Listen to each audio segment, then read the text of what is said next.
तो good morning all dear students. जो chapter मैंने आपको पहले भी बताया पढ़ने जा रहे हैं हम लोग, बहुत ही भारी चैप्टर है। हम बड़ी ही शिद्दत से इस चैप्टर को पढ़ने वाले हैं, काफ़ी स्लो पढ़ेंगे। अपना चैप्टर पढ़ने का पर्पज़ ये है बच्चों कि हम इस चैप्टर के कंसेप्ट को बहुत अच्छे लेवल पे समझें, बराबर है। थोड़ा स्लो पढ़ेंगे, अगर जरूरत पड़ी एक आधा एक्स्ट्रा लेक्चर 2-4-5 घंटे का ले लेंगे, but intentionally we will study this chapter quite slowly, क्योंकि ये एक चैप्टर अगले 8-10 चैप्टर के ऊपर इम्पैक्ट करने वाला है। तो अगर इवन आप वीडियोज भी देखोगे तो आपको कई सारे वीडियोज मिलेंगे। मैं आपको कहूँगा कि इनको देख लेना, आराम से देखना। अगर आपको जरूरत लगी वापस किसी को भी पिन मिल सके, सर थोड़ा लगता है रिविजन करने की जरूरत है, इस चैप्टर को मेरे साथ रिपीट करना, ठीक है। जैसे मैं पढ़ाऊँ घर पे जाऊँ, कॉन्सेप्चुअल पार्ट टेक्स्ट बुक्स में से इसको वापस से पढ़ो, सुन रहे हो सारे बच्चे। इस चैप्टर को बेहतरीन बनाओ। अब तुम्हें साइमल्टेनियसली एक चीज और करना है, तुम कौन सी भी नोटबुक बनाओ, आई रियली डोंट केयर, जो भी नोट्स मैं तुमको जितना भी इस बुक से समझाऊंगा अपने क्लास के नोट्स, ये पीडीएफ आप शेयर कर लोगे आपके टेलीग्राम ग्रुप के ऊपर आज, और ये सारी की सारी चीजें जितना मैंने पढ़ा है वो नोटबुक में मुझे लिख के दूसरे दिन दिखाने का। जो बच्चा वो लिख के कंप्लीट नहीं करेगा उसको क्लास खत्म होने के बाद में यहाँ पे बैठा के अपने टीचर्स को बता के लिखने को बोलूंगा, ओके। और उसके बाद एक बार से मजा नहीं आएगा तो उसको मैं 2 बार लिखने को बोलूंगा। तो आपके पास चॉइस है, घर से इज्जत से लिख के लाओ, एक ही बार लिखने का काम रहेगा। अगर नहीं लिख के लाओगे तो मैं क्लास में 2 बार लिखने को बोलूंगा और साथ में पूरे लेक्चर को खड़ा भी रखूंगा। This is something enough punishment, like it is enough to motivate you to right, right, okay, nice. Let's begin with the topic electrostatics. Electrostatics क्या है इसको हम समझने की कोशिश करेंगे। बेटा बात नहीं करना है वरना उठा के फेंक दूंगा, ओके। सुन रहे हो? इलेक्ट्रोस्टैटिक्स को समझने के पहले हमें एक वर्ड को समझना है बच्चों, और वो वर्ड है चार्ज। क्या है वर्ड का नाम बताओ मुझे? चार्ज। जिस तरह से एक वर्ड जिससे आप कई ज्यादा वाकिफ हो, मास, उसी तरह से एक वर्ड है चार्ज। क्या तुम मास को फील कर सकते हो? आंसर है हाँ। अगर आपको मैं कोई भी वस्तु दे दूं और कहूं बेटा तुम इसके मास को फील कर सकते हो क्या? वैसे तो अभी जो तुम्हें फीलिंग आ रही है उसका मास नहीं, उसका वेट है। क्या है? वेट। और मास और वेट के अंदर थोड़ा अंतर है। Mass is something related by the symbol m, और वेट जो होता है वो होता है उस मास ने तुम्हारे ऊपर किसी पर्टिकुलर प्लैनेट पे कितना फोर्स लगाया, हम उसको निकालते हैं फॉर्मूला mg से। तो mass is m, weight is mg, okay. लेकिन मास हमें बॉडी के कंटेंट के बारे में बताता है। मुझे बताओ ये जो बॉडी है इसका जो भी कंटेंट है, जिन पार्टिकल्स है, जिन एटम्स है, जिन मॉलिक्यूल्स है, जिससे भी ये बना है, क्या मैं इसको कहाँ पे भी लेके जाऊँ, किसी भी प्लैनेट पे, किसी भी सोलर सिस्टम पे, मान लो कल अपन इसको टाइटन पे लेके गए, कल अपन इसको थाइनोस के पास लेके गए, थाइनोस तो वैसे बचा नहीं है लेकिन कहीं पे भी लेके गए, तो क्या ये जो तुम्हारे सामने चीज है ये बदलेगी ना? तो मास किसी भी सब्सटेंस का फंडामेंटल प्रॉपर्टी होता है। बोलो मेरे पास देखिए कौन सा प्रॉपर्टी बोला मैंने? फंडामेंटल। फंडामेंटल का मतलब क्या होता है? चलो तुमको दूसरा सवाल पूछता हूँ। क्या तुम्हारे लिए तुम्हारा ब्लड ग्रुप एक फंडामेंटल प्रॉपर्टी है? क्या तुम जब पैदा हुए तब से लेकर जब तक तुम अभी आओ 200 साल के बाद, इस पूरे 200-250 साल की तुम्हारी लाइफ की जर्नी में क्या तुम्हारा ब्लड ग्रुप बदलेगा बच्चों? ना। Blood group is your fundamental property. कौन सी प्रॉपर्टी? फंडामेंटल। तब तुम्हें से कोई शाना बच्चा बोलेगा सर मेरा प्लान चल रहा है कि मैं ना अपना सारा ब्लड जो है ना अंदर उसको निकाल डालूं, नया ब्लड डालूं, तो चलेगा क्या? नहीं चलेगा बेटा, तेरी सिस्टम जैसे बनी है वैसे रहेगा। समझ में आ रहा है? सो फंडामेंटल प्रॉपर्टी मतलब property of material which is with the material, it will never change. Mass of any object is like its fundamental property. इसका मास इसकी फंडामेंटल प्रॉपर्टी है, इसका मास बदला मतलब पूरा यही बदल गया। तूने इसको काट के आधा किया तो मास आधा हो जाएगा, बट मास उसकी कौन सी प्रॉपर्टी है? फंडामेंटल। उसी तरह से चार्ज बॉडी की ऐसी प्रॉपर्टी है, फंडामेंटल है, और वो प्रॉपर्टी की वजह से वो अपना इन्फ्लुएंस क्रिएट कर पाता है। क्या क्रिएट कर पाता है? इसका इन्फ्लुएंस। चलो मैं आपको 1-2 लोगों के नाम बताता हूँ। मैंने बोला कि एक इंसान है लगभग 75-80 साल का, चलो 70 प्लस पकड़ लो। बेचारे के बाल पूरे से सफेद हो चुके हैं, ऑलमोस्ट उड़ चुके हैं, बॉडी अभी बूढ़ा इंसान हुआ कैसे बेचारा देखने को। तो ऐसा है, कोई दिखने के बारे में बोले तो कोई अमेजिंग अभी तो बचा ही नहीं होगा बेचारा, क्या दिखेगा। अब ऐसा इंसान में आपको वो रास्ते से चल रहा है, बराबर है। क्या लगता है आजू बाजू के लोग उसको कितना रिकॉग्नाइजेशन देंगे, उसको कितनी अहमियत देंगे, कितना वैल्यू देंगे। तुमको लगेगा सर क्या वैल्यू देंगे, उसके बच्चे तो पूछेंगे नहीं, नाती पोती पूछेंगे नहीं, कोई घर वाला पूछेगा नहीं तुमने खाना खाया है क्या। बराबर ऐसे होगा, ऐसा एक्सपेक्टेशन। हाँ, डिपेंड करता है इंसान को। क्यों? क्योंकि उस इंसान के अंदर काबिलियत होती है जिससे उसका इन्फ्लुएंस बनता है। मैं जिस इंसान की बात कर रहा हूँ, हो सकता है रजनीकांत, अब बोलो क्या हो सकता है अमिताभ बच्चन है, अब बोलो क्या हो। समझ में आ रहा है मैं क्या बोल रहा हूँ। Thought about the person and his exterior personality, but it's all about his internal ability. समझ में आ रहा है, इंटरनल एबिलिटी वो जो है वो उसका इन्फ्लुएंस करने को उसको मदद करती है। समझ में आ रहा है मैं क्या बोल रहा हूँ। अगर मैं आपको बोलूं इसी इंसान के साथ मैंने दूसरा एक इंसान को खड़ा किया, हट्टा कट्टा, हाइट 6 फुट की, दिखने में एकदम परफेक्ट, दोनों में से बच्चों कौन ज्यादा इन्फ्लुएंस करेगा, फिर भी आप बोलेंगे सर पर्सन कौन है। हो सकता है दूसरा जो मैं बात कर रहा हूँ वो ऐसा बच्चा है कि जिसने पिछले 4 साल में 5 बार इंजीनियरिंग की फाइनल ईयर का एग्जाम दिया, अब तक क्लियर नहीं हो रहा है। घर वालों ने लात मार के निकाल के रखा हुआ है। बराबर है कि नहीं, गर्लफ्रेंड बॉयफ्रेंड गर्लफ्रेंड उसने डंप करके निकल, बराबर है, मेस वाले के पैसे दे नहीं होता, खाना नहीं, ऐसी उसकी लाइफ की अवस्था है। हो सकता है अबे हंस तो थोड़ा सा जोक कर रहा हूं, समझ में आ रहा है। तो eight the same time you can see a person कि जिसका कोई वजूद नहीं है, तो ये एबिलिटी अंदर से आता है। ऐसा एबिलिटी कुछ मटेरियल पार्टिकल्स के अंदर भी है, इस एबिलिटी को अपन बोलते हैं चार्ज। तो चार्ज का बच्चों बॉडी की एबिलिटी है, बॉडी के अंदर की एक उसकी क्षमता है, उसका नेचर है, उसकी प्रॉपर्टी है, जिसकी वजह से अपना इन्फ्लुएंस क्रिएट कर पाता है। समझ में आ रहा है। So what is charge, let me read the definition for you. Electric charge is a fundamental physical property that causes the object to feel an attractive और repulsive force towards one another. उसकी वजह से अपना influence create करता है। Attraction वाला या repulsion वाला फोर्स उसी की तरह जो दूसरे पार्टिकल होते हैं उनके ऊपर वो लगा सकता है। समझ में आया चार्ज क्या है बच्चों। The elementary particles are proton, neutron and electron. ऐसे जो 3 महान लोग हैं, एलिमेंट्री यानी कि सबसे छोटे साइज में और अपने इंडिविजुअल एग्जिस्टेंस रखने वाले, अपना खुद का अस्तित्व रखने वाले सबसे छोटे 3 ऐसे लोग हैं जिनके पास ऐसी एबिलिटी है। एक का नाम है प्रोटॉन, दूसरे का नाम है न्यूट्रॉन और तीसरे का नाम क्या है, इलेक्ट्रॉन। अपनी पूरी ये दुनिया इन्हीं 3 महान लोगों ने मिलकर बनाई है। क्या है इन 3 महान लोगों का नाम बोलो, न्यूट्रॉन, प्रोटॉन एंड इलेक्ट्रॉन। याद रखोगे, प्रोटॉन जो है बच्चों इसके ऊपर भी एबिलिटी है, इलेक्ट्रॉन जो है उसके ऊपर भी एबिलिटी है, और न्यूट्रॉन जो है उसकी एबिलिटी ना के बराबर है, इसलिए इसको भी एबिलिटी मानता है। बराबर है कि नहीं। अभी समझ में आ रहा है। अब जैसे एक बार हमारे सर ने डायलॉग मारा था, मुझे बहुत पसंद आ गया।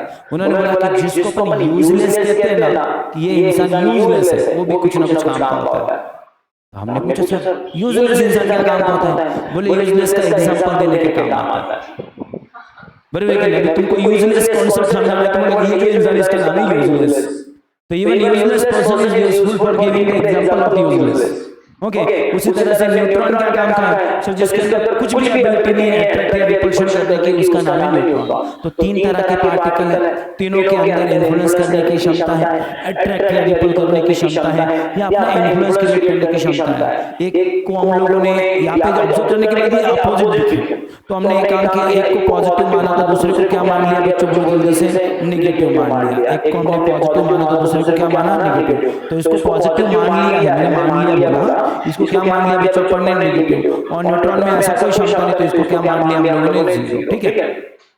The fundamental unit of charge is coulomb। Charge को किसमें गिना जाता है बच्चों, कूलम। अब देखो बच्चों, जब मैं कहता हूँ कि चार्ज एक तरह की एबिलिटी है, एक तरह की प्रॉपर्टी है, तो सवाल उठता है क्या सर इसको गिनना पॉसिबल है, क्या ये अलग अलग हो सकते हैं? तो डेफिनेटली अलग हो सकते हैं। अगर मैं आपको कहूँ कि क्या बेटा तुमको लगता है एक एक्टर है जिसका नाम है तुषार कपूर, ये इन्फ्लुएंस कर सकता है, हाँ कर सकता है। हो सकता है किसी पार्टी में तुषार कपूर आए तो लोग खुश हो जाएंगे, तुषार कपूर को तुम जानते नहीं हो, इससे उसकी एबिलिटी पता चल जाएगी। पर एक नहीं तुम में से काफी बच्चे सोचेंगे कौन तुषार कपूर। देखो बच्चों, एक मूवी आया था पिछले कुछ सालों पहले गोलमाल नाम का, उसमें एक एक्टर था जो कोई बोलता ही नहीं था, करता, उसका नाम तुषार कपूर है। समझ में आ रहा है? वो कोई ऑर्डिनरी बंदा नहीं है वैसे, अनफॉर्चुनेटली ऑर्डिनरी बन चुका है, लेकिन वो जो बंदा है वो कौन है? एक जमाने का जो फेमस स्टार था, मिथुन नहीं सॉरी जितेंद्र, उसका वो बेटा है, या उसकी बहन जिसकी वो बहुत ही सारी हिट सीरियल चलते रहते, एकता कपूर उसका भाई है। हाँ, वो एकता कपूर का छोटा भाई है, मिथुन नहीं रे जितेंद्र का बेटा है, बराबर के लिए। लेकिन बावजूद उसके तुषार कपूर में जब टीचर बनता तो अच्छा बनता शायद, क्योंकि मैथमेटिक्स है, बराबर के लिए। लेकिन फिल्मों में अपना कोई जादू नहीं चला पाया। क्यों नहीं चला पाया? क्योंकि उसके अंदर वो एबिलिटी नहीं थी, in spite of having a very strong family background. अब ऐसे दो चार पॉलिटिशियन के भी नाम ले सकता हूँ, लेकिन कैसे कॉपीराइट का इश्यू नहीं बोल सकता, पकड़ के मेरे को रास्ते में मारेंगे, ऐसा फटके देने की पूछो मत। दूसरे दिन तुम पूछोगे सर आप थोड़े भूले भूले लग रहे हो, तो बेहतर नाम बोलो। तो मेरे प्यारे बच्चों, क्या ये एबिलिटी कम ज्यादा हो सकती है? हाँ। तो तुषार कपूर के अंदर है, हाँ। क्या अमिताभ बच्चन के अंदर है? हाँ। किसकी ज्यादा है? अमिताभ बच्चन की ज्यादा। उस अमिताभ बच्चन उसके पापा के जमाने के एक्टर, तुम उनको जानते हो, बेटे को नहीं जानते। समझ में आया? तो why this happen? Because the ability of influence is different and so it can be measured. Charge के लिए भी गिनना पॉसिबल होता है। जिस यूनिट में उसको गिनते हैं उस यूनिट का नाम क्या रखा है बच्चों? पढ़ने कूलम। एग्जैक्टली कूलम क्या है इसी चैप्टर में आगे जाकर हम समझने की कोशिश करेंगे। There are two charges, positive charge and negative charge. Charge के कितने टाइप मान के रखे बच्चों ने? दो टाइप, एक्चुअली नाम भी है इनके। देखो वैसे टेक्निकली स्पीकिंग साइंस की दुनिया में अच्छा बुरा नाम की कोई चीज नहीं होती। हो सकता है अपनी दुनिया में अपन पॉजिटिव यानी अच्छा, नेगेटिव यानी बुरा समझे, बराबर है कि नहीं? लेकिन चार्ज की दुनिया में ऐसा, साइंस की दुनिया में ऐसा कुछ नहीं होता। तो हमने एक एबिलिटी का नाम रखा पॉजिटिव चार्ज, दूसरे एबिलिटी को कहा नेगेटिव चार्ज, क्योंकि वो दोनों आपस में एक दूसरे के उल्टे प्रॉपर्टी शो करते हैं। अब इसकी कहानी भी बड़ी सिंपल है। देखो आज से कई हजार साल पहले, इवन बिफोर क्राइस्ट, बीसी अपन बोलते हैं ना, लगभग 600 बीसी में जो ग्रीक लोग थे उनको चार्ज सबसे पहली बार समझा कि चार्ज क्या होता है। हुआ ऐसा कि कुछ मटेरियल एक दूसरे के ऊपर रख के, जैसे तुमने अंबर को फर के साथ रख किया, ये तो मटेरियल। अब मटेरियल अंबर का रॉड लिया तुमने, फर का कपड़ा लिया, इनको रब किया आपस में, और रबिंग करने के बाद क्या हुआ? तुमने देखा कि यार इनके दोनों के अंदर एक एबिलिटी तैयार हो गई। एक थोड़ा कागज के टुकड़े यहाँ पे रख दो, ये खींच लेता है। अच्छा यहाँ पे भी कागज के टुकड़े रखो, ये भी खींच लेता है। तो एक समझा कि इनके अंदर पहले कुछ क्षमता नहीं थी, लेकिन जब उसको घिसा, रब किया तो उसके अंदर एबिलिटी तैयार है। इसलिए मैं तुमको बोलता हूँ घिसो अपने दिमाग को, पढ़ो पढ़ो पढ़ो पढ़ो, तुम्हारे अंदर भी एबिलिटी बन जाएगी। तो घिसने से एबिलिटी बनती, समझे ना? तो मेरे प्यारे बच्चों, फिर ऐसा ही इन्होंने और कोई तो दो एक्स और वाई मटेरियल के लिए किया, बराबर के लिए किसके लिए किया? कोई तो एक्स वाई मटेरियल ए और बी किया। There are so many examples. Okay. अब इसके अंदर भी क्षमता तैयार होगी। अब हमको एक चीज समझा कि यार ये ऐसे एबिलिटी एक्स में भी तैयार हो रही है, वाई में भी तैयार हो रही है, ए में भी तैयार हो रही है, बी में भी तैयार हो रही है। लेकिन इंटरेस्टिंग थिंग हमने क्या देखा? ये ए और बी एक दूसरे को अगर रिपेल कर रहे होंगे तो ए और बी एक्स एक दूसरे को अट्रैक्ट कर रहे हैं। समझने की कोशिश करो, यानी कि इसके अंदर जो एबिलिटी तैयार हुई, इसके अंदर शायद कोई अलग एबिलिटी तैयार हुई है, क्योंकि ये दोनों एक दूसरे को क्या कर रहे हैं? अट्रैक्ट कर रहे हैं। लेकिन ये दोनों एक दूसरे को क्या कर रहे हैं बच्चों? रिपेल कर रहे हैं। मैंने जो बोला वो समझा क्या? एबिलिटी तो बनी, लेकिन इन दोनों के अंदर एबिलिटी कौन सी बनी? अट्रैक्शन वाली। इन दोनों की कौन सी एबिलिटी बनी? रिपल्शन वाली। समझ में आ रहा है मैं क्या बोल रहा हूँ? चलो एक एग्जांपल लेते हैं। ये एक बंदा है, इसका नाम है एक्स, और ये है मान लो उसके फॉलोअर्स से एक्स है।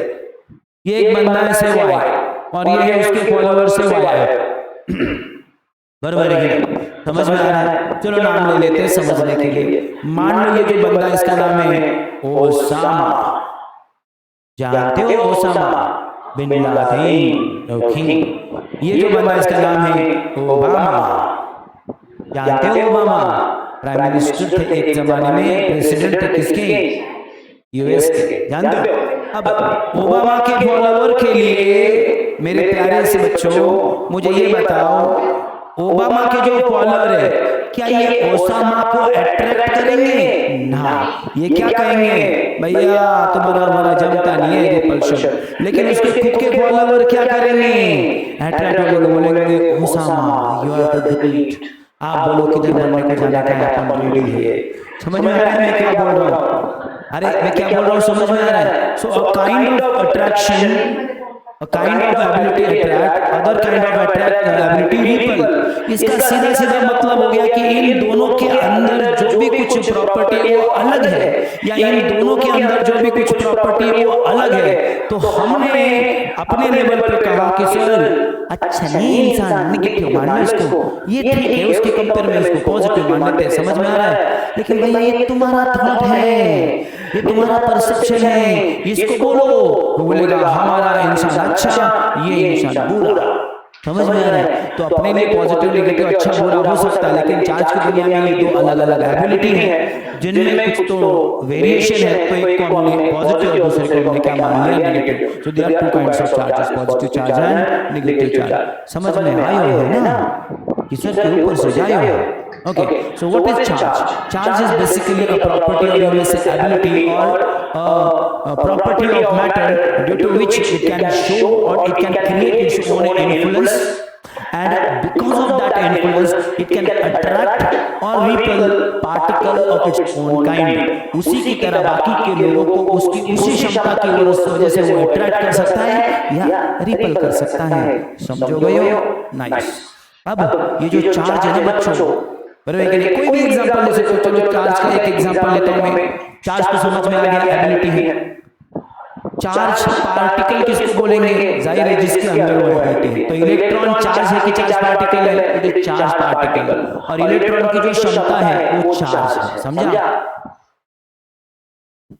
चारों चार्ज पार्टिकल में अंतर समझा? चार्ज पार्टिकल वो वस्तु है, वो पार्टिकल है छोटे साइज का जिसके अंदर वो क्षमता है, और चार्ज उसकी क्षमता की बात है। जैसे अमिताभ बच्चन एक इंसान है, अमिताभ बच्चन का इन्फ्लुएंस क्रिएट करने का जो एबिलिटी है उसको तुम चार्ज बोल सकते हो।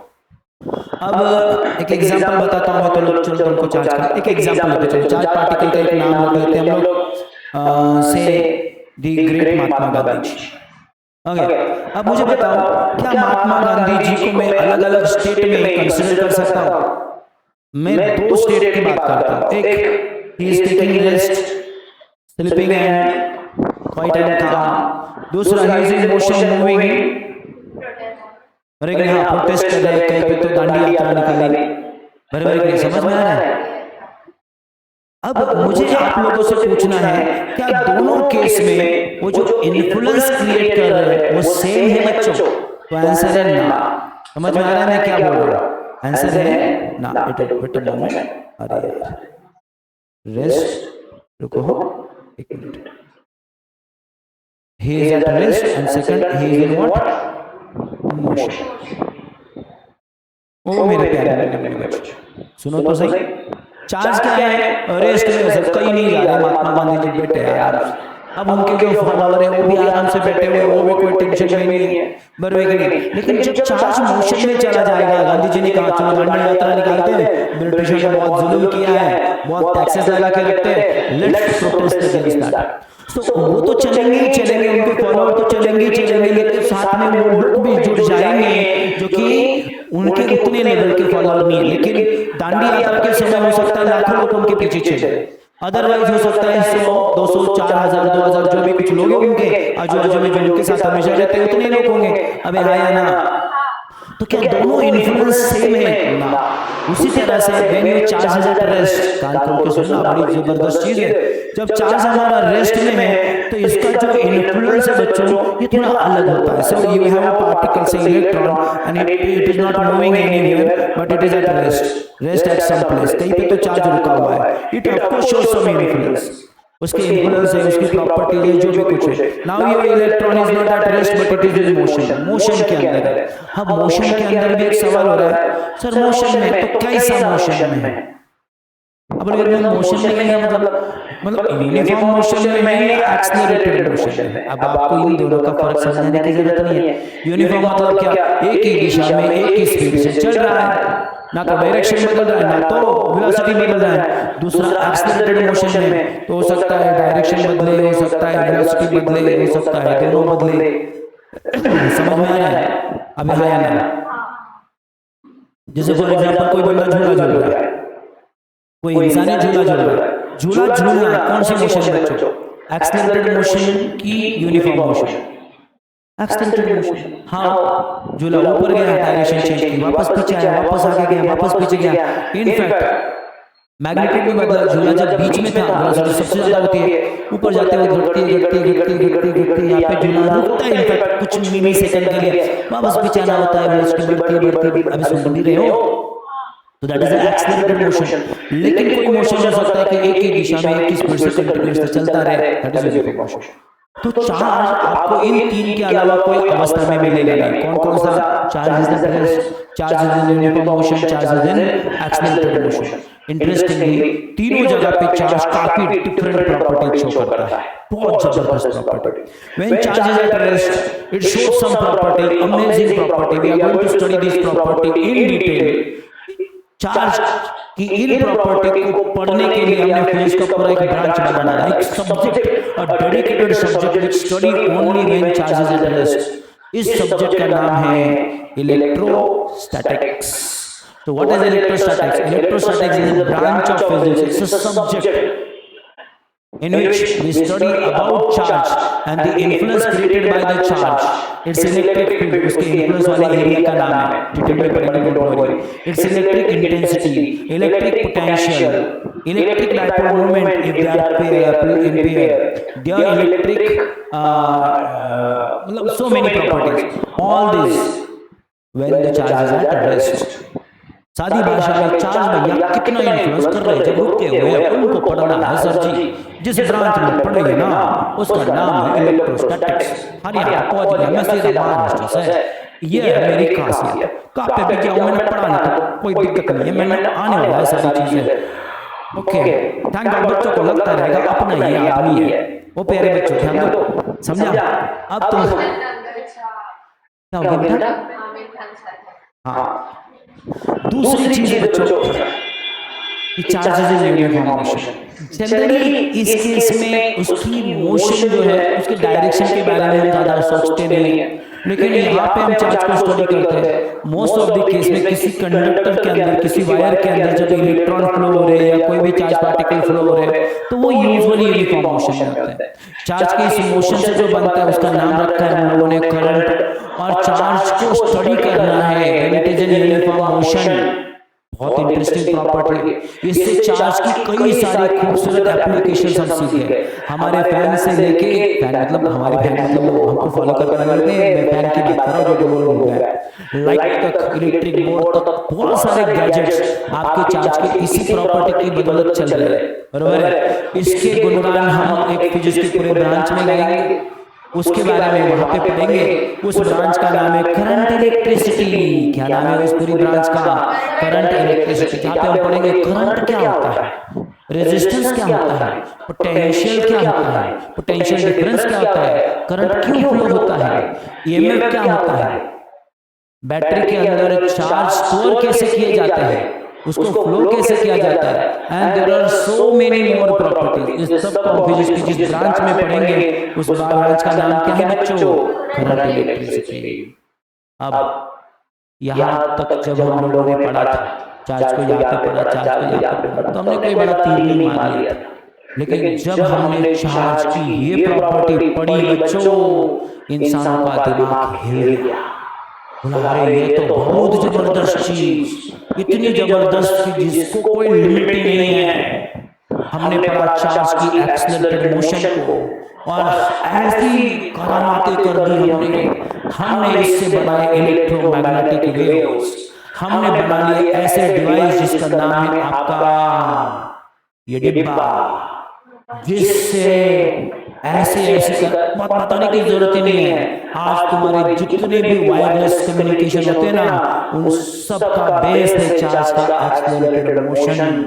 अगर चार्ज के एक्सेलरेटेड मोशन को समझते नहीं तो हम कोई भी वायरलेस चीज बना ही नहीं पाते। समझ में आ रहा है? इसका फंडामेंटल है सबसे बेस। जितना इलेक्ट्रोमैग्नेटिक वेव का जनरेशन, हमारे टेलीफोन कॉल, हमारा इंटरनेट कम्युनिकेशन, हमारा सैटेलाइट टू सैटेलाइट कम्युनिकेशन, अर्थ पे बैठे बैठे मून तक का कम्युनिकेशन, सारा चार्ज के एक्सेलरेटेड मोशन की वजह से हो रहा है। तो इसको ऑर्डिनरी मत समझो बच्चों। जिसने इसको शिद्दत से पढ़ा भैया वो किस लेवल पे पहुंचेगा। तो सोचो, charge at rest amazing property, charge in uniform motion amazing property, charge in accelerated motion amazing property. तो वो जितना पढ़ोगे चार्ज के बारे में तुम्हें पता चलेगा कि ये बहुत जबरदस्त चीज है। ऐसा ही तुमको रट्टे मार के लर्न करके एग्जाम में लिखने के लिए नहीं बने ये टॉपिक। समझ में आ गया सबको? So hope it is enough to create interest in this particular subject, electrostatics, current electricity, and this is mostly we study in modern physics. Okay, so let's proceed. अगला जो टॉपिक है, जाहिर है नाम तो तुम जानते हो ना बच्चों, current electrostatics. Electrostatics is branch of physics that deal with the phenomenon and properties of stationary electric charge. Stationary बोले तो रुके हुए, स्टेशनरी यानी कि स्टैटिक यानी कि रुके हुए चीजों को स्टडी करने का नाम होता है स्टैटिक स्टडी। यानी कि यहाँ पे चार्ज को पढ़ रहे तो इलेक्ट्रोस्टैटिक्स, बरोबर ना? जानते हो ना? Nice. Current electricity, current electricity is a branch of physics that deal with the phenomenon of properties of electric charge in motion. Okay, so here to be precise, uniform motion. Okay, inside a conductor, let's make it more precise. याद रखोगे तो current electricity यानी कि everything about current. Okay, inside a conductor, now that conductor may be anything, like it may be liquid, for example पानी या कोई भी electrolyte solution जिससे करंट बह सकता है। क्या ये नाम आप लोगों ने वैसे 10 तक पढ़ के रखे, लेकिन याद रखने कोई भी कंडक्टर बराबर जैसे मेटल होगा कोई भी, या इवन एयर में से भी हम लोग एक सर्टेन अवस्था में करंट को एक सर्टेन सिचुएशन तक फ्लो कर सकते हैं, not every time but up to certain situation. Electric charge के बारे में और कुछ जानते हैं? इलेक्ट्रिक चार्जेस के बारे में अब भैया जिसको पढ़ना है उसके बारे में जानना तो पड़ेगा ही, बराबर है कि जानते हो कि नहीं? अब तुम दुकान में कुछ चीजें खरीदने जाते हो, 50 क्वेश्चन पूछते हो, 5 रुपए की चीज लेने के लिए 50 क्वेश्चन पूछते हो, तो जिससे तुम्हारी पूरी जिंदगी बनने वाली है उसके बारे में तो जानना पड़ेगा ना। So let's begin. Electric charge is basic property, इनमें से fundamental property of elementary particles of which matter is made up, जिससे अपने सारे मैटर बने हुए, सारी वस्तु, कुछ भी उठाना आजू-बाजू का इंसान और कोई भी लिविंग ऑब्जेक्ट छोड़ के, इनफैक्ट उसके अंदर भी होते हैं, लेकिन जितने भी नॉन लिविंग चीजें तुमको दिखेंगी आजू-बाजू की, व्हाटएवर मे बी थिंग, इन सब का जो फंडामेंटल पार्टिकल है जिनसे वो बने हैं, इन पार्टिकल की चार्जेस प्रॉपर्टी है। कौन है ये पार्टिकल? Electron, proton, neutron. जानते हो तुम लोग इनको? These elementary particles are proton, neutron and electron. Doubt है किसी को? Atoms are made of these particles and matter is made of atom. Atom इन 3 पार्टिकल से बने हैं और सारी दुनिया में जो भी मैटर दिखते हैं वो एटम से बने हैं। एटम से एटम का गुच्छ बन जाता है, गुच्छ यानी कि the group of atoms is known as molecules, और मॉलिक्यूल्स से बनते हैं सारे मैटर। ओके, और ये आप पढ़ चुके हो, इसे बताने की जरूरत तो है नहीं है। एटम के अंदर जो मॉलिक्यूल के अंदर जो भी एटम है, क्या बोला मैंने? मॉलिक्यूल के अंदर जो भी एटम है सारे अगर आइडेंटिकल है, सेम है, अलग अलग नहीं है, तो उसको क्या बोलते हैं अपन? Elements. For example O2, for example H2, for example acid. ये कौन है? तुम्हारे एलिमेंट्स। अगर तुम्हारे मॉलिक्यूल के अंदर के एटम जो है वो डिफरेंट है, वो क्या बोलो डिफरेंट है, उसको क्या बोलते हैं बच्चों? कंपाउंड। जानते हो ना?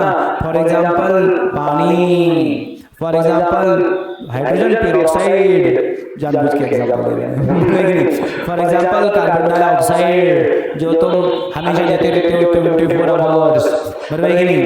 समझ में आ रहा है? और जिसमें मॉलिक्यूल भी डिफरेंट है, क्या बोला मैंने कि जिसके मॉलिक्यूल में डिफरेंट है उसको क्या बोलते हैं बच्चों? Mixture. For example air, for example juice, for example pizza. समझ में आ रहा है? पिज्जा के सारे मॉलिक्यूल सेम नहीं होते, समझा? सारे मॉलिक्यूल सेम देंगे तो पिज्जा नहीं पानी हो जाएगा।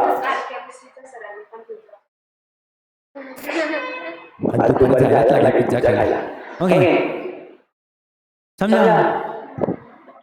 ठीक है बच्चों। A proton is considered to be positively charged, electron to be negative charged, and neutron is electrically neutral, that it has no charge. तो पॉजिटिव प्रोटॉन, नेगेटिव इलेक्ट्रॉन और न्यूट्रॉन नो चार्ज, कोनो चार्ज नहीं है electron भैया, neutron भैया। An atomic nucleus is made up of protons and neutrons and hence its positive charge। तो atom जो है उसके स्ट्रक्चर, वैसे तो एटम के बारे में आप कई सारी चीजें ऑलरेडी एटॉमिक स्ट्रक्चर चैप्टर में केमिस्ट्री में पढ़ चुके होंगे, थोड़ा तुम फिजिक्स में भी पढ़ोगे अगले साल। एटम के बारे में कई सारे इनोवेशन हुए। पहला डाल्टन भैया आया, उसने बोला एटम ऐसा है, फिर जे थॉमसन आया, बोला तुम गलत है, एटम ऐसा है, फिर रदरफोर्ड आया, बोला तुम गलत है, एटम ऐसा है, फिर नील बोर आया, बोला तुम भी गलत है, एटम ऐसा है, फिर उसके बाद वो कौन था सोल्डिजर कोई तो आया था, उसने बोला नहीं तुम बराबर है लेकिन थोड़ा ये होना चाहिए। तो ऐसे एटम के बारे में बहुत चर्चा होती रही, लेकिन अब हमें जो पता है वो है कि एटम को एक सेंट्रल कोर पार्ट होता है जिसको बोलते हैं अपन न्यूक्लियस। इसके अंदर दो लोग रहते हैं जिनका नाम है प्रोटॉन एंड न्यूट्रॉन। अब न्यूट्रॉन के ऊपर तो कोई चार्ज है नहीं, प्रोटॉन के ऊपर कौन सा चार्ज है बच्चों? पॉजिटिव। तो पूरा जो न्यूक्लियस है वो क्या होता है तुम्हारा? पॉजिटिवली चार्ज, समझा? Okay. Proton is considered to be an atomic nucleus is made up of proton and neutron and hence it is positively charged. Negatively charged electrons surround the nucleus so as to make the atom electrically neutral। और electron जो होते हैं ना इसके बाद जो भी होते हैं रुके हुए नहीं होते, वो मोशन में होते हैं, उनके बारे में डिटेल में ऑफ कोर्स इस चैप्टर में नहीं पढ़ने वाले, जहाँ पे पढ़ेंगे वहाँ पे समझेंगे। तो इलेक्ट्रॉन आर घूमिंग अराउंड गोल एंड गोल एंड गोल एंड गोल, दे आर नेगेटिवली चार्ज। अब इत्तेफाक से जितने इलेक्ट्रॉन होते हैं गोल गोल घूमते हुए न्यूक्लियस के बाजू में एटम के अंदर, उतने ही प्रोटॉन होते हैं उसके अंदर। इनका चार्ज होता है सेम, एक पॉजिटिव एक नेगेटिव। तो जितना इलेक्ट्रॉन के ऊपर चार्ज उतना ही प्रोटॉन के ऊपर चार्ज। फर्क क्या है? सिर्फ इसका नेगेटिव है और इसका पॉजिटिव है। अब तुमको मैंने बोला बेटा बेरीज करके उत्तर बताओ टोटल कितना है, तुम बोलेंगे सर 0। तो एटम इज इलेक्ट्रिकली न्यूट्रल, यानी कि एटम के ऊपर कोई चार्ज नहीं होता, अल्दो उसके अंदर चार्ज वाले पार्टिकल है, it contain positive charge proton, negatively charge electron. अब बावजूद इसके क्या मैं एटम को पॉजिटिव या नेगेटिव बना सकता हूँ? यस, लेकिन उसको एटम नहीं बोलते, उसको आयन बोलते हैं। आप बोलोगे सर कैसे बना सकते हो? चलो एग्जांपल देख लेते हैं। दो महान लोगों का एग्जांपल देखते हैं, एक का नाम है सोडियम, दूसरे का नाम है क्लोरीन। व्हाट यू नो, अगर वो बचपन वाला स्ट्रक्चर देखूं मैं इसका जो तुम 8th में लिखते थे, तो आप बोलोगे सर इसके पहले ऑर्बिट में 2, दूसरे ऑर्बिट में 8, तीसरे में 1 ही इलेक्ट्रॉन घूमता है। पर अगर इसको पूछो सर 2 पहले इलेक्ट्रॉन में, दूसरे में 8, तीसरे में 7 इलेक्ट्रॉन घूम रहे हैं, मतलब मैंने पूछा टोटल कितने इलेक्ट्रॉन है? तो आप बोलोगे सर 8 और 2 10 11 इलेक्ट्रॉन है। तो प्रोटॉन कितने होंगे? According to our studies atom is always electrically neutral and electron and proton have same charge, so there must be same numbers of proton inside, right? अगर मैं क्लोरीन के बारे में पूछूं तो it has 2 + 8 10 + 17 electron, correct? And at the same time it must have 17 proton. So check it out, in both cases it is electrically neutral, right? अब क्या हुआ? सोडियम को पूछा बेटा कैसे चल रही है लाइफ, खुश है, सब कुछ मस्त चल रहा है? वो बोलेगा क्या है सर, बहुत प्रॉब्लम है, लाइफ में स्टेबिलिटी ही नहीं है। हमने बोला क्या प्रॉब्लम है भैया, पता नहीं कोई प्रॉब्लम है क्या? हम तो बता, हम कोई मदद कर देते हैं। तो बोला सर ये जो हमारा बच्चा है ना आखिरी वाला, बहुत काम मतलब काम का ही नहीं है सर, फालतू है, पढ़ता भी नहीं है, कुछ भी नहीं है सर, इसकी वजह से पूरा जिंदगी खराब होकर रखा है। हम बोले क्या करें? भगा देते हैं इसको। तो कौन लेने वाला भी तो चाहिए ना, हम तो भगाने को तैयार है, कौन लेने वाला मिल जाए तो हमारा तो जिंदगी सफल हो जाए, हम इसका रखना ही नहीं चाहते हैं अपने पास। तो बेटा एक काम करो ना, क्लोरीन को दे दो। तो सर क्लोरीन को दे देंगे तो हमारा पूरा जिंदगी का रिलेशन बन जाएगा, कोनो बात नहीं है, बना ही लो रिलेशन, भाई बहन है, भाई बहन तो नहीं बनेगा ऐसा अपलोड करने के बाद, जो भी कुछ बनेगा रिलेशन बना ही लो। तो ये देने के बाद क्या हो गया? हमारा जो सोडियम है उसका स्ट्रक्चर हो गया 2,8। अब उसको पूछो सर अब जिंदगी खुशी से कट रही है सर, अब कोई टेंशन नहीं है। अच्छा तुम्हारी जिंदगी में अब क्या है? अब कुछ नहीं सर, हमारे पास 10 इलेक्ट्रॉन है। अच्छा प्रोटॉन सर वो तो न्यूक्लियस के अंदर होता है, तो बाहर निकल ही नहीं सकता, वो तो जा ही नहीं सकता, तो वो तो जितना है उतना ही रहा। तो मेरे बोला मतलब क्या? तुम्हारे पास 11 पॉजिटिव चार्ज है और 10 नेगेटिव चार्ज है, यानी कि -10 + 11 यू हैव 1 पॉजिटिव चार्ज। तो तुम्हारा नाम आप सोडियम नहीं रखेंगे, तुम्हारा नाम होगा सोडियम आयन, पॉजिटिव आयन। क्या नाम हो गया इसका? Sodium positive ion. अच्छा यही हमने क्लोरीन को पूछा कि बेटा क्लोरीन तुम्हारी जिंदगी कैसे चल रही है? बहुत तकलीफ है सर, हमको थोड़ा कम करता है जिंदगी में, एक चीज मिल जाए तो लाइफ बन जाए। क्या चीज है? सिर्फ 1 इलेक्ट्रॉन चाहिए, तो ले लो बेटा, देखो सोडियम ने दिया ही है। तो अब तुम्हारा स्ट्रक्चर जो है क्लोरीन का बन गया 2,8,8। मैंने पूछा अब जिंदगी बढ़िया है? बढ़िया। कितने इलेक्ट्रॉन है? सर अब हमारे पास 18 इलेक्ट्रॉन है। अच्छा प्रोटॉन भी 18 है? नहीं, वो तो न्यूक्लियस के अंदर होते, उसको कहां से लाया है? जितने हैं उतने ही हैं, यानी कि हमारे न्यूक्लियस के अंदर जितने पहले थे अभी भी उतने ही हैं, यानी कि 17 ही प्रोटॉन है। यानी कि मेरे पास 18 नेगेटिव और 17 पॉजिटिव चार्ज है, यानी कि मैं टोटल 1 नेगेटिव चार्ज पे काम करता हूँ। इसको बोलते हैं क्लोरीन का नेगेटिव आयन। अब आगे जाकर केमिस्ट्री में तुम पढ़ चुके हो कि ये नेगेटिव और ये पॉजिटिव साथ में रहता है, तो इसमें बनता है एक आयोनिक बॉन्ड, जिससे बन जाता है सृष्टि के पृथ्वी के ऊपर प्लेनिटी ऑफ अमाउंट में मिलने वाला एक सब्सटेंस जिसके बिना तुम जी नहीं सकते, नमक सोडियम क्लोराइड। समझ में आ रहा है? कोई डाउट है इसमें? तो ये याद रखना कि एटम जो है इलेक्ट्रिकली न्यूट्रल होते हैं, but atom can become positively charge, atom can become negatively charge by donating और accepting electron, and these are different species. इनको हम स्पेसीज बोलते हैं, इन जनरल आयंस बोलते हैं, पॉजिटिव आयन और नेगेटिव आयन। समझा? तो हमेशा याद रखना इलेक्ट्रॉन के ट्रांसफर होने से चार्ज को क्रिएट किया जा सकता है। Body can become electrically positive okay और negative just by transfer of electron.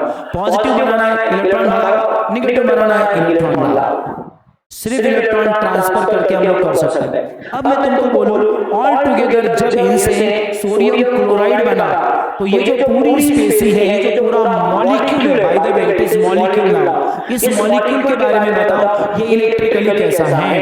तो आप बोलोगे सर इसमें जो सोडियम है ना, इस सोडियम के पास 10 इलेक्ट्रॉन है, और जो क्लोरीन है ना उसके पास 18 इलेक्ट्रॉन है, यानी कि दोनों के पास मिलके 28 इलेक्ट्रॉन है। फिर मैंने बोला अच्छा प्रोटॉन बताओ। आप बोलोगे ये जो सोडियम है ना इसके पास 11 प्रोटॉन है, और ये जो क्लोरीन है ना सर उसके पास 17 प्रोटॉन है। ऑल टुगेदर उनके पास 28 प्रोटॉन है। Again they are electrically neutral. Sodium itself positive charge, chlorine itself negatively charged. Now ion actually sodium ion, chlorine ion, but together when they form a molecule they are electrically neutral.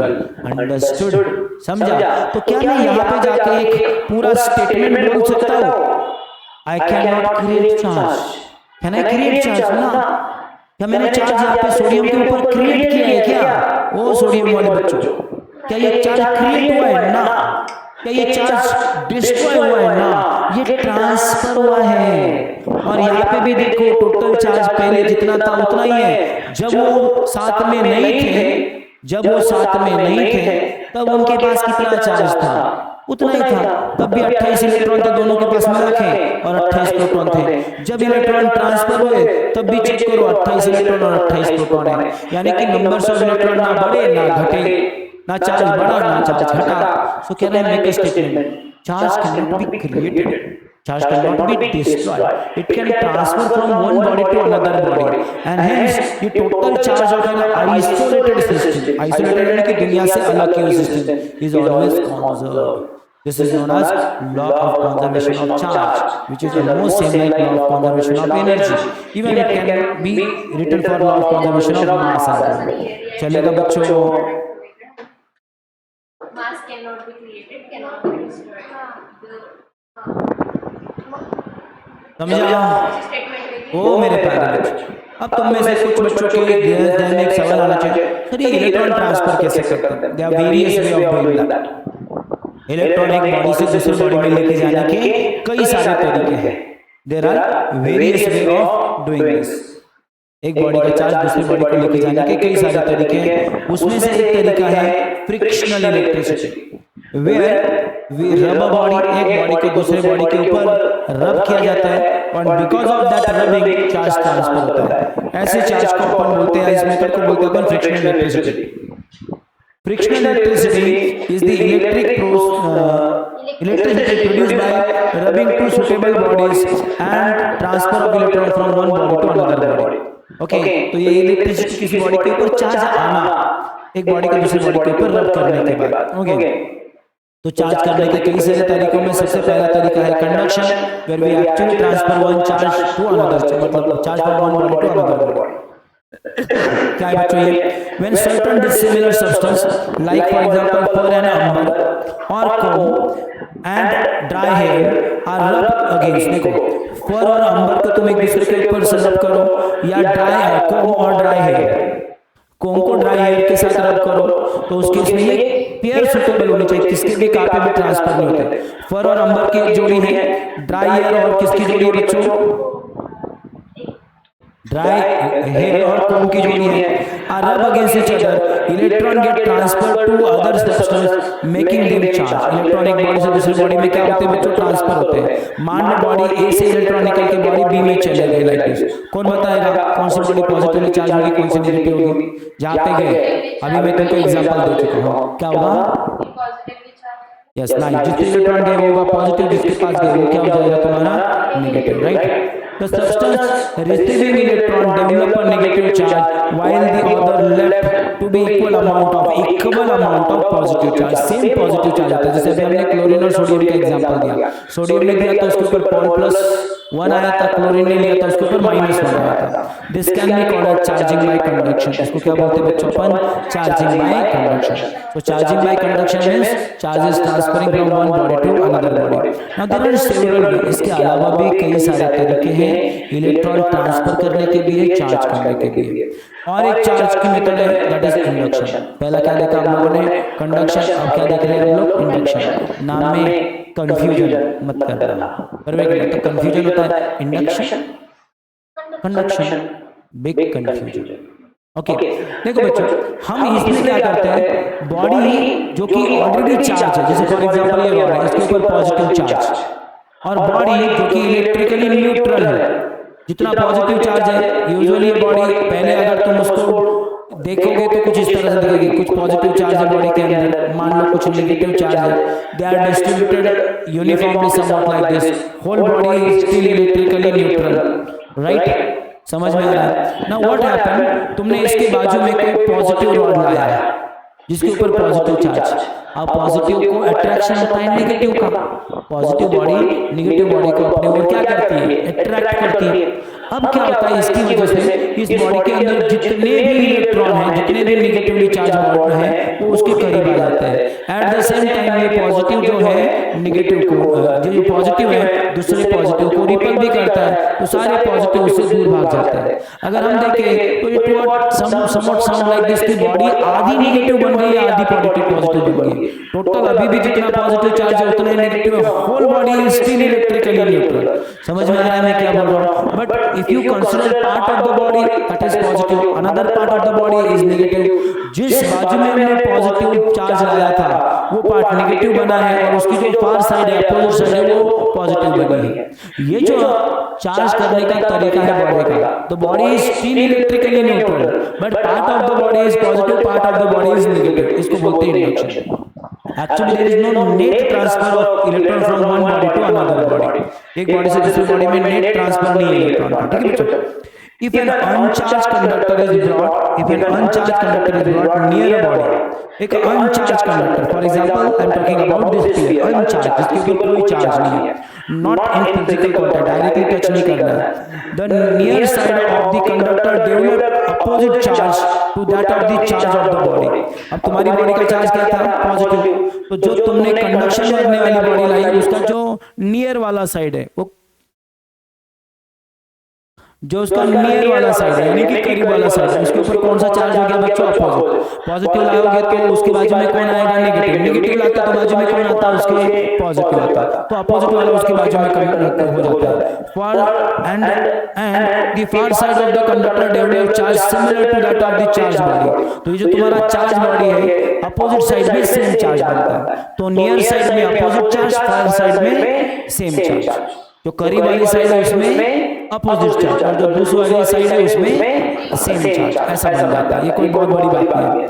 This is called induction. इसको क्या बोलते हैं बच्चों? अपन induction. This happens because the electron in the conductors are free and can move easily in presence of charge body. देखो बच्चों, usually जो conductor होते हैं उनमें इलेक्ट्रॉन फ्री होते हैं। आप कहोगे कैसे? तो चलो इसका एग्जांपल समझते। चलो थोड़ी देर पहले जैसे मैंने सोडियम का एग्जांपल लिया था, इसके बाद चलो एल्यूमिनियम का एग्जांपल लेता हूं। What is the basic configuration of aluminium? You might have studied this in lower standard. Basic configuration aluminium को पूछो बेटा जिंदगी खुशी से कट रही है क्या है सर? ये जो तीन है ना, इन्होंने जिंदगी को बहुत तकलीफ दी है। अच्छा ठीक है, अब आई डिमांड है साउथ की लैंग्वेज।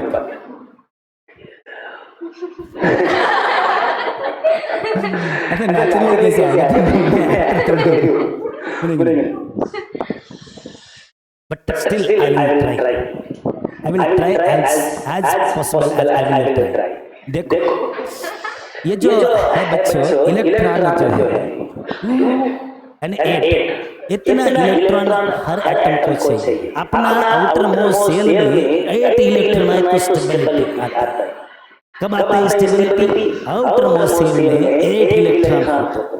अब 8 से ज्यादा इलेक्ट्रॉन है तो ट्रबल है। क्या ट्रबल है? 1 इलेक्ट्रॉन, 2 इलेक्ट्रॉन, 3 इलेक्ट्रॉन। कोई दूसरा आइटम आपको इसका कंप्लीट करने के लिए इलेक्ट्रॉन नहीं देगा। कोई नहीं बोलेगा मैं तुमको 7 इलेक्ट्रॉन देता हूँ, 6 इलेक्ट्रॉन देता हूँ, 5 इलेक्ट्रॉन देता हूँ, कोई नहीं देगा। तो ये बहुत तकलीफ में बोलता है अपना का इलेक्ट्रॉन ये नहीं चाहिए, ये 3 इलेक्ट्रॉन की वजह से तकलीफ। तो ये एल्यूमिनियम का एटम बोलते हैं 3 इलेक्ट्रॉन का छोड़ना।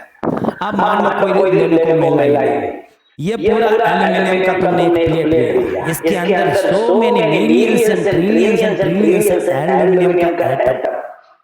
अब ये जो एटम है सब ट्रबल में, 3 इलेक्ट्रॉन जो आउटर मोस्ट सेल में वो चाहते हैं इसको लग मार के भगा दे। बड़े कहते हैं कुछ फैमिली में ऐसा बच्चा होता है पूरा फैमिली परेशान होता है, बच्चा कुछ काम का नहीं, इसको निकलने का घर के बाद तो एटम इनको छोड़ देते हैं। तो ये जाएगा कहाँ पे? ये जो एम्प्टी स्पेस है ना अराउंड का वहाँ पे रहते हैं। ऐसा जो एटम होता है इलेक्ट्रॉन को छोड़ने के बाद 2,8 बनेगा। इसको कॉमन सेंस से तुम एल्यूमिनियम का +3 लिखोगे, ये मैं राइट लाइक दिस एल्यूमिनियम +3। इसको बोलते नहीं है आयन, इसको बोलते colonel. Ion is in that case where you donate electron to someone else, some another atom. But when it donate those electron into the free space, to not to the other atom, we call it as a kernel. What we call it as a kernel. Understood? अब these are free electrons. Free बच्चा बाटा कर रहा है city में, कोई पूछ नहीं रहा, घर वालों ने अकेले दिया उसको, समझा? इनको बोलता फ्री इलेक्ट्रॉन। और कहाँ पे होता है ये? सारा गुड कंडक्टर में फ्री इलेक्ट्रॉन होता है। सोडियम गुड कंडक्टर 1 इलेक्ट्रॉन का लात मार के भगा दिया। मैग्नीशियम गुड कंडक्टर 2 इलेक्ट्रॉन का आउटर मोस्ट सेल में लात मार के भगा दिया। Okay, aluminium 3 electron outermost shell में लात मार के भगा दिया। उसके आगे देता है silicon 4 electron outermost shell में कंफ्यूज, सोचता है 4 इलेक्ट्रॉन कोई देगा तो मेरा ऑक्टेट बन जाएगा। तो ये बेचारा किसी को इलेक्ट्रॉन देते नहीं, पार्टनर ढूंढते रहते हैं, बोलते हैं अपन शेयरिंग करेंगे 4 इलेक्ट्रॉन। तो ये इलेक्ट्रॉन देते नहीं, नॉट अ गुड कंडक्टर। उसके आगे सिलिकॉन के बाद फास्फोरस, क्लोरीन, आर्गन, इनका 5 इलेक्ट्रॉन, 6 इलेक्ट्रॉन, 7 इलेक्ट्रॉन देते ही नहीं। बोलता है हमको थोड़ा इलेक्ट्रॉन मिलेगा लाइफ में स्टेबिलिटी आ गया। ये बोलता है कोई तो 3, ये बोलता है 2, ये बोलता है मेरे को चाहिए नहीं, सॉरी ये 8 ये 7, ये कौन बीच में सल्फर बच गया? फास्फोरस के बाद सल्फर आता है ना 7, और ये 6, ये 7, ये 8। ये बोलते हैं अपने को कोई लेना देना नहीं, इलेक्ट्रिकल इलेक्ट्रॉन ये इलेक्ट्रॉन देखते रहते हैं, इनको इलेक्ट्रॉन देने का नहीं तैयार, non matter. Electron conductivity carry नहीं करता इलेक्ट्रॉन, समझा? समझ में आ रही है तुमको? तो in this way you get free electrons. इस तरह से आपको क्या मिलते हैं बच्चों?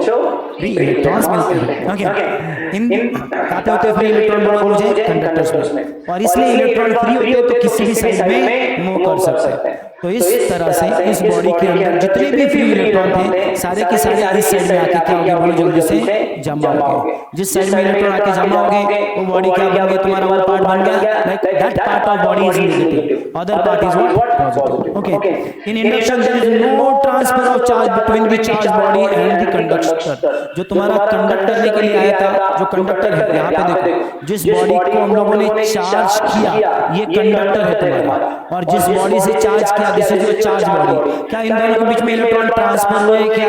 ना। तो इस केस में इलेक्ट्रॉन ट्रांसफर नहीं होते, याद रख लो, गड़बड़ तो नहीं करोगे पक्का। कल हम पढ़ेंगे और कुछ चीजें एडिटिव नेचर, और जो थोड़ी देर पहले मैंने तुमको प्रॉपर्टीज पढ़ाई वो सब कुछ। Okay, we will be pretty slow at the initial stage but remember a target is very simple. जब मैं चैप्टर पढ़ाऊंगा मैं एक्सपेक्ट करता हूँ कि तुम इसको बड़े शिद्दत से इज्जत से अच्छे से पढ़ो ताकि आपको अगले साल तकलीफ ना हो। जय हिंद, जय महाराष्ट्र।